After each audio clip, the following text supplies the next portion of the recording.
World top rankings ఉన్న యూనివర్సిటీస్లో ఎలాంటి IELTS రాయకుండా ఫ్రీ ఎడ్యుకేషన్ అండ్ స్కాలర్షిప్ అందుకోవాలంటే కాంటాక్ట్ విదేశ్ కన్సల్ట్స్.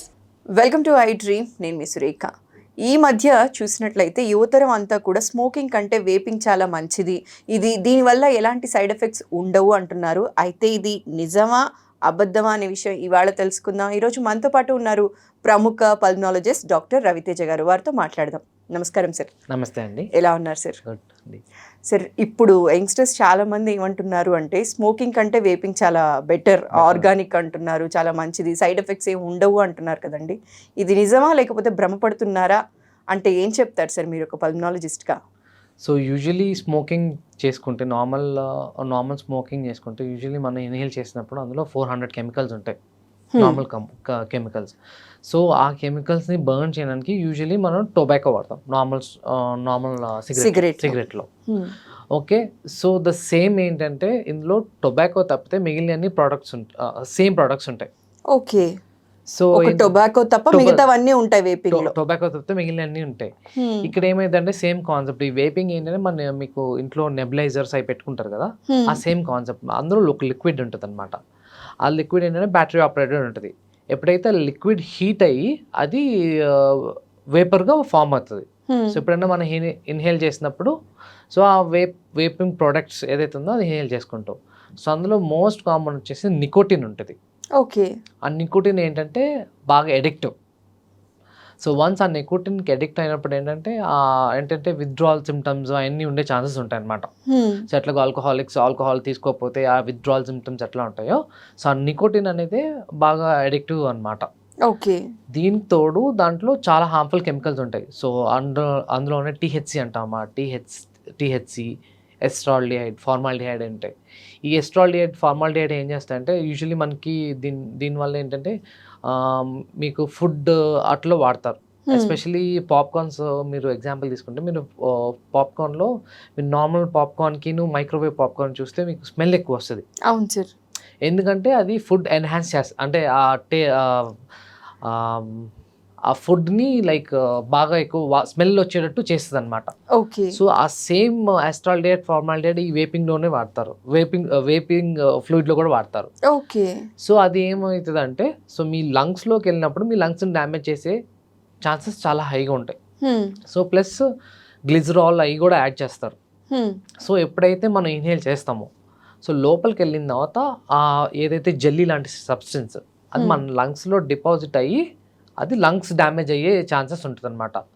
సో దీనివల్ల ఏంటంటే కొన్ని లంగ్ డిజీజ్ వచ్చే ఛాన్సెస్ ఉంటుంది, లైక్ పాప్కార్న్ లంగ్ అంటాం అనమాట. సో ఏంటంటే మనం ఆ లంగ్ ఏదైతే ఇప్పుడు స్మాల్ ఎయిర్వేస్ అంటాం అనమాట, ఈ హార్మ్ఫుల్ కెమికల్స్ వల్ల ఈ లంగ్ అంతా ప్రొటెక్టివ్ మెకానిజం అంతా డ్యామేజ్ అయ్యి, సో దానివల్ల ఏంటంటే లాంగ్ టర్మ్ న్యూమోనియాస్ అవన్నీ వచ్చే ఛాన్సెస్ చాలా ఉంటాయి అనమాట. సో యూజువల్లీ ఇనీషియలీ ఈ డేటా చాలా తక్కువ ఉంది, ఎందుకంటే ఇది ఇనీషియల్ స్టేజ్లో ఉంది.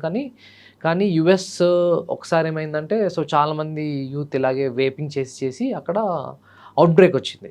ఓకే, సో అవుట్ బ్రేక్ అంటే ఇవాలి అనమాట, వేపింగ్ రిలేటెడ్ లంగ్ ఇంజరీ అంటాం అనమాట. సో ఇది సేఫ్ ఏం కాదు, ఇది కూడా హార్మ్ఫుల్లే. ఓకే, సో మీరు చాలామంది భ్రమలో ఉన్నారు కొన్ని సేఫ్ అని, కానీ సేఫ్ అయితే కాదు, ఇది కూడా హార్మ్ఫుల్లే. సార్, చివరిగా ఇటు సిగరెట్స్కి కానీ ఇటు వేపింగ్కి కానీ అడిక్ట్ అవుతున్న వాళ్ళకి మీరు ఇచ్చే సజెషన్ ఏంటి అంటే ఏం చెప్తారు sir? So cigarettes and vaping both are harmful అండి. సో వేపింగ్లో కూడా సేమ్ నికోటిన్ ఉంటుంది. ఆ నికోటిన్ వల్ల ఏంటంటే మీకు ఎక్కువ తాగాలి, అంటే ఒకసారి ఎడిక్టివ్ ఏంటంటే మీ బ్రెయిన్లో మీ పద్దాకా రిజిస్టర్ అయిపోతుంది మళ్ళీ. ఎందుకంటే ఇప్పుడు అదే మీరు సపోజ్ సిగరెట్ తీసుకున్నారనుకోండి, మీరు సిగరెట్ తీసుకున్నప్పుడు ఏమవుతుందంటే ఏదైతే నికోటిన్ ఉంటుందో అది దానివల్ల మీకు అడ్రినల్ రష్ వస్తుంది. సో అడ్రినల్ రష్ రావటం కోసం చాలామంది స్మోక్ చేస్తారు, లేదంటే వేపింగ్ చేస్తారు.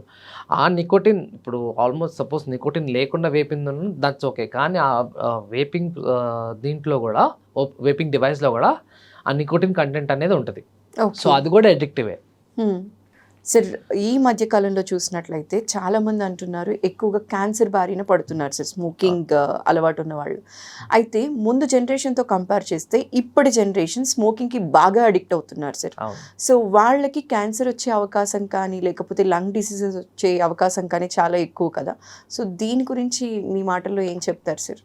సో యూజువలీ స్మోకింగ్ తీసుకుంటేనండి మనం ఈ స్మోక్ ఫ్యూమ్స్ ఉంటాయి, లేదంటే హార్మ్ఫుల్ కెమికల్స్ ఉంటాయి. సో ఎప్పుడైతే మీరు సిగరెట్ కాల్చినప్పుడు హార్మ్ఫుల్ కెమికల్స్ కానీ, లేదంటే మనం ఇందాక మాట్లాడుకున్నట్టు ఆ సిగరెట్లో మనకి 400 కెమికల్స్ ఉంటాయి which are carcinogenic. Okay. So carcinogenic అంటే క్యాన్సర్ కాజ్ చేసేదన్నమాట. సో అదేంటంటే ఎప్పుడైతే మీరు ఇన్హేల్ చేస్తారో, ఇన్హేల్ చేసినప్పుడు ఆ స్మోక్తో పాటు ఆ 400 chemicals, what ever chemicals inhale చేస్తాం. ఆ ఇన్హేల్ చేసినప్పుడు ఏంటంటే లంగ్ ఆటోమేటిక్గా లైక్ లంగ్లో ప్రతిదీ ప్రొటెక్టివ్ మెకానిజం ఉంటుంది. సపోజ్ మీరు ఒక చిన్న ఫారెన్ బాడీ లాంటిది ఏమన్నా మీరు చూసుకుంటే ఈ లంగ్ లోపలికి వెళ్ళాలంటే చాలా ప్రొటెక్టివ్ మెకానిజమ్స్ ఉంటుంది. అదేంటంటే బయట లంగ్ లోపల నుంచి బయటకి పుష్ చేయడానికి ట్రై చేస్తుంది. ఓకే. ఎప్పుడైతే మీరు స్మోక్ చేశారో సో ఆ ప్రొటెక్టివ్ మెకానిజమ్స్ అంతా డిటోరేట్ అయిపోతుంది. సపోజ్ పైన ఇక్కడ ప్రొటెక్టివ్ మెకానిజం అంటే ఆ సీలియర్ లాగా చిన్న హెయిర్ లైక్ స్ట్రక్చర్ ఉంటుంది. స్మోకింగ్ చేయటం వల్ల ఏంటంటే అది డ్యామేజ్ అవుతుంది. అది కాకుండా ప్రొటెక్టివ్ మెంబ్రెయిన్ లాగా ఒకటి ఉంటుంది, అది కూడా డ్యామేజ్ అవుతుంది. సో అది డ్యామేజ్ అయినప్పుడు ఏంటంటే మీకు రెగ్యులర్గా నిమోనియాస్ రావడం, లంగ్ క్యాన్సర్స్ రావడం, ఇట్లాంటివన్నీ అయ్యే ఛాన్సెస్ ఎక్కువ ఉంటాయి. ఆ సేమ్ విత్ వేపింగ్ కూడా. ఓకే. వేపింగ్లో కూడా రిస్క్ ఫ్యాక్టర్స్ అనేది ఎక్కువ ఉంటుంది మేడం. ఎందుకంటే గ్లిజరాల్, ఎస్టాల్డిహైడ్, ఫార్మాల్డిహైడ్ ఏవైతే ఉన్నాయో ఆ కెమికల్స్ కూడా కార్సినోజెనిక్. ఓకే. కార్సినోజెనిక్ దానివల్ల కూడా లంగ్ క్యాన్సర్స్ వచ్చే ఛాన్సెస్ చాలా ఎక్కువ ఉంటాయి అన్నమాట. ఓకే. సార్ ఇంకొకటి, ఈ స్మోకింగ్ అలవాటు ఉన్న వాళ్ళకి వార్నింగ్ సైన్స్ ఏవి అంటే ఏం చెప్తారు సార్ ఒక పల్మనాలజిస్ట్గా మీరు? ఫస్ట్ వార్నింగ్ సైన్స్ వచ్చేసి వాళ్ళు ఎక్కువ సపోజ్ మీ ఏజ్ వాళ్ళని సపోజ్ కంపేర్ చేసుకున్నాను అనుకోండి. సో సేమ్ అంటే వాకింగ్ చేస్తున్నా లేదంటే నడుస్తున్నా కానీ ఆయాసం రావటం, బ్రెత్లెస్నెస్ రావటం.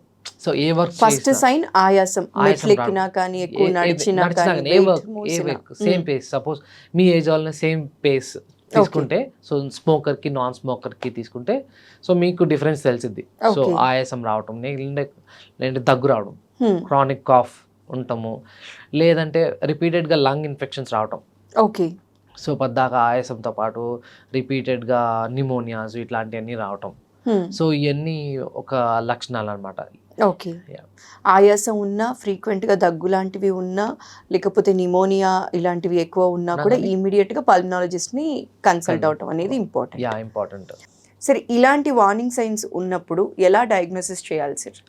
సపోజ్ మీరు ఎట్లా ఉంటుంది అంటే స్మోకింగ్ చేసినప్పుడు స్మోకింగ్ ఎప్పుడు మనం ప్యాక్ ఇయర్స్లో క్యాల్కులేట్ చేస్తాం. ప్యాక్ ఇయర్స్ ఏంటంటే number of cigarettes smoked by number of years. Okay. Smoking pack years అంటాం, లేదా స్మోకింగ్ ఇండెక్స్ అంటాం. So the greater the number ఆ రిస్క్ అనేది ఎక్కువ ఉంటుంది. సపోజ్ కొంతమంది ఒక 20 years 30 years నుంచి స్మోక్ చేస్తూ ఉన్నారు కంటిన్యూస్గా. సపోజ్ 5 cigarettes స్మోక్ చేస్తూ ఉన్నారు. సో ఆ నంబర్ ప్లస్ ఇయర్స్ అది పెరిగే కొద్దీ ఏంటంటే lung cancers, lung functions effect అయ్యే ఛాన్సెస్ చాలా ఎక్కువ ఉంటాయి అన్నమాట. సో వీళ్ళకి డయాగ్నోస్, సపోజ్ మనం ఎవరైతే స్మోక్ చేస్తున్నారు కానీ వాళ్ళకి తెలియాలి లంగ్ ఫంక్షన్ ఎట్లా ఉందని జస్ట్ ఒక సింపుల్ టెస్ట్ ఉంటుంది, పల్మనరీ ఫంక్షన్ టెస్ట్ అంటాం అనమాట. ఆ పల్మనరీ ఫంక్షన్ టెస్ట్ వల్ల సపోజ్ లాంగ్ టర్మ్ స్మోకర్స్ ఉన్నారనుకోండి, వాళ్ళకి సిఓపిడి వచ్చే ఛాన్సెస్ ఎక్కువ ఉంటుంది. సో వాళ్ళకి కూడా అంటే వాళ్ళ లంగ్ ఫంక్షన్ ఎంత % పనిచేస్తుంది లేదా ఎంత % డిక్లైన్ ఉంది ఆ టెస్ట్ ద్వారా ఈజీగా తెలిసిపోతుంది. సో వాళ్ళకి ఎంత ఉంది. నెక్స్ట్ వచ్చేసి ఎక్స్రే ఒకటి, చెస్ట్ ఎక్స్రే వల్ల కూడా సిఓపిడి చేంజెస్ ఏమైనా ఉన్నాయా, లేదా సపోజ్ చిన్న లంగ్ క్యాన్సర్స్ లాంటివి కూడా ఇనిషియల్ స్టేజెస్లో డిటెక్ట్ అయ్యే ఛాన్సెస్ ఎక్కువ ఉంటాయి అన్నమాట. ఓకే.